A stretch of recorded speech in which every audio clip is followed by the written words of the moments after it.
In this video, I'm going to be describing two types of congruence for congruent triangles. We're going to describe angle side, and then eventually we'll get into hypotenuse leg. So let's start with angle side. This acronym means that we have two consecutive corresponding angles. Consecutive means two angles that are next to each other. For example, angles C and B would be consecutive angles. So two consecutive angles and a non-included corresponding side. Non-included side means it's not going to be the side in between the consecutive angles. So notice that this side length AB is not in between angles B and C. Included would mean that the side is in between the two angles. So we got two consecutive corresponding angles and a non-included corresponding side that is congruent. That's enough to prove that two triangles are congruent. If you have a protractor, then you can create a congruent triangle based on this original one here. Otherwise, you can just listen to me describe what I did. I measured this top length. It turned out to be about 6 centimeters. I measured this angle B, it was about 30 degrees, and I measured angle C, which was about 50 degrees. So what I'm going to do is I'm going to redraw a triangle just using those three parts. So the way that I did that is I drew a length of 6 centimeters. This angle of 30 degrees is attached to it. So from there I measured up 30 degrees. I then drew a line with an unknown measure. I didn't know how long that was going to be, so I made it long enough to work with. Off of that line, I wanted to measure an angle that was 50 degrees such that when I drew the angle, it intersected with the endpoint on that original side that I drew.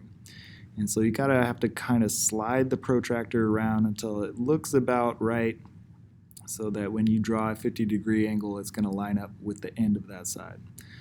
And so in doing that, it ended up being about right here. So then I drew a 50-degree angle, made it intersect with that original side length, and now these two triangles are essentially the same. So as it turns out, we only need those three pieces, a side length and two consecutive angles, making sure that that side is non-included. Let's see if we can recognize two triangles that were already given and see if they have angle side congruence. In this example, this pair on the left, if you end up rotating this triangle clockwise, I guess, so that DE lines up with BC, and then reflect it, they end up being the exact same triangle. We also have the markings here to describe it. We have angle, and a side that's not included between them. So yeah, that's angle side congruence, and we can complete the congruent statement here, making sure that we line up corresponding parts. Angle A corresponds with angle F, the two angles without markings. Angle B corresponds with angle D, the two angles with that single hash mark. And angle C corresponds with angle E, just that arc. Over here in part B, this pair of triangles is not congruent because of angle side, and really they're not congruent unless we know at least one more piece of additional information. We were given angles P and N are congruent. We assume that angle LMP and OMN are congruent because they're vertical angles, but we're missing something about a side length. If we knew M was a midpoint, that would be enough, or if we were told that LP and ON, those two sides were congruent, that would be helpful, but we're not given that information, and so at the moment, we don't have enough information to say that they are congruent. Let's see if we can prove two triangles are congruent using angle side. Let's go through a little 5-step process. We always start with our given statements. Choose one to start with. We're going to start with angle P is congruent to angle N. That was already drawn in the diagram for us, but if it wasn't, we would want to draw it. The reason why we said that statement was because it was given to us. So as long as we've stated and drawn what was stated, we can move on to the next step. We still have another given statement to use, so let's use that. That would be step 2. It says M is the midpoint of segment LO. So knowing that M is in the middle of segment LO, we know that the two halves on either side are the exact same. So we can mark LM congruent to OM. And since we've drawn those congruency markers, we got to make sure and state what we just drew. So that would be step 3. So segment LM is congruent to OM. And we knew that because of the statement previous to that. We knew that M was the midpoint. So two segments on either side are congruent because of the definition of a midpoint. All right, now on to step 4. It's now that we know 2 pieces out of 3 pieces that we need to prove the 2 triangles are congruent, I like to come up with a little plan. Just state the 2 pieces that we know and come up with a variety of different ways that we could add a third piece into that plan.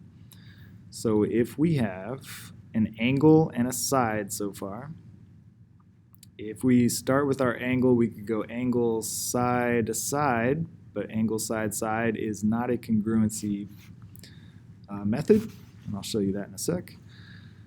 If we go the other way, if we go side angle angle, well then that would work, but we don't know anything about angles L and O.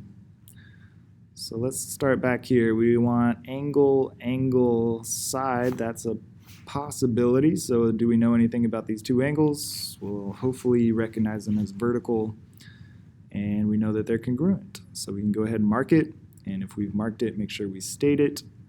So naming those 2 angles, LMP would be the angle on the left, or PML, and OMN, or NMO, would be the angle on the right. We know they're congruent because that's the definition of vertical angles. We now have all 3 pieces. We know these triangles are congruent, so the 5th and final step is to rewrite the prove statement, saying that triangle PLM is congruent to triangle NOM. And we said that was because of angle angle side. So there's angle angle side. Let's talk about hypotenuse leg, or HL congruence. Before we get into that, we mentioned a second ago that SSA, or ASS, is not a congruence method. And here's a little example, a little counter example to show you that. This third side right here was not included in our diagram. So we're allowed to draw that third side however we want. You can draw it this way, that way. Create a third side there and measure it. So now we have an angle and 2 consecutive sides. As it turns out, we can actually draw another triangle using that exact same 3 pieces, and it does not look the same. It's not congruent. So notice that I drew a triangle here with a side length of 3 centimeters and 5 centimeters consecutive to each other, and an angle of 30 degrees, and it did not match that original triangle. So side-side angle is not a congruence method. Don't fall into that trap. Talking about hypotenuse leg, though, it may seem as though this is a special case of side-side angle. If I have 2 right triangles, and again, they have to be right triangles in order to use hypotenuse leg, well, I need to prove that they're the same is that the hypotenuse length and one of the legs is congruent. So HL stands for hypotenuse leg. Hopefully you know that the longest side, or the slanted side of the right triangle, is the hypotenuse, and the other 2 sides are the legs. They make the right angle. So we don't need both legs. We just need one hypotenuse and one leg to be congruent and corresponding to another right triangle, and those 2 triangles will be congruent. So if you're looking at that and you say, well, we have a side here. We have another side that's consecutive to it, and we could say that they both have right angles. Isn't that side-side angle? I suppose, but there's a better reason why the hypotenuse leg theorem works, and it's because of the Pythagorean theorem. So for example, if you know two legs in a right triangle, and we have a triangle that's possibly congruent to it, then the two legs would also be the same. Using the Pythagorean theorem, you could figure out that the hypotenuse is 13 in this example, and this right triangle has the same legs, so the Pythagorean theorem would give us the exact same answer for the hypotenuse. So it works just the same if you know the hypotenuse in one leg. If you know any two sides of a right triangle, you automatically know the third side by using the Pythagorean theorem. So really this is a side-side-side congruence, and we just need to know two of the sides because that Pythagorean theorem is going to prove that that third side is automatically congruent. All right, can we recognize hypotenuse leg?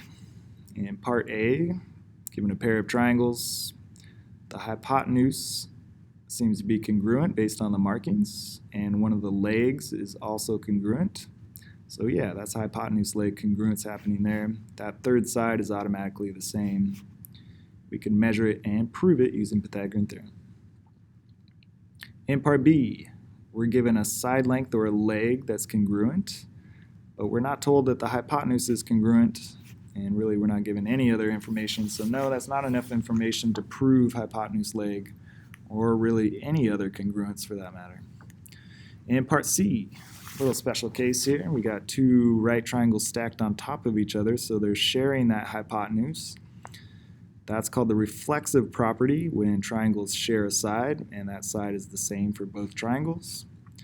So that hypotenuse is the same, and we were told that one of the legs was also the same, so yes, that is hypotenuse leg congruence. All right, let's see if we can use hypotenuse leg in a proof.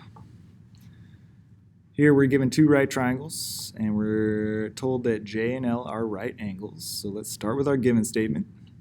Knowing that they're right angles, we know they're congruent. So let's say that angle J is congruent to angle L. That's the definition of right angles, or you could say all right angles measure 90 degrees, anything of that nature. We've used up that given statement. We've drawn what we can draw from it. Let's move on to the next given statement. K is the midpoint of segment JL and MN. So if K is in the middle of J and L, that means that JK on one side is the same as LK on the other side. And if K is in the middle of segment MN, then we know that NK on one side is the same length as MK on the other side. So we're going to say that in one statement, that those two pairs of segments are congruent. Because it's all the same reason, we were told that K was in the middle, and so because we knew it was a midpoint, we know those segments are congruent. We say the definition of a midpoint. All right, so let's see how many pieces we have so far. We have a side, and an angle, but that's not a useful congruence type. Since we know that these are right triangles, we know the hypotenuse in one leg is congruent, so that is enough. So we can go ahead and say that these two triangles are congruent. Just rewrite that proof statement. And we know that the reason is hypotenuse leg.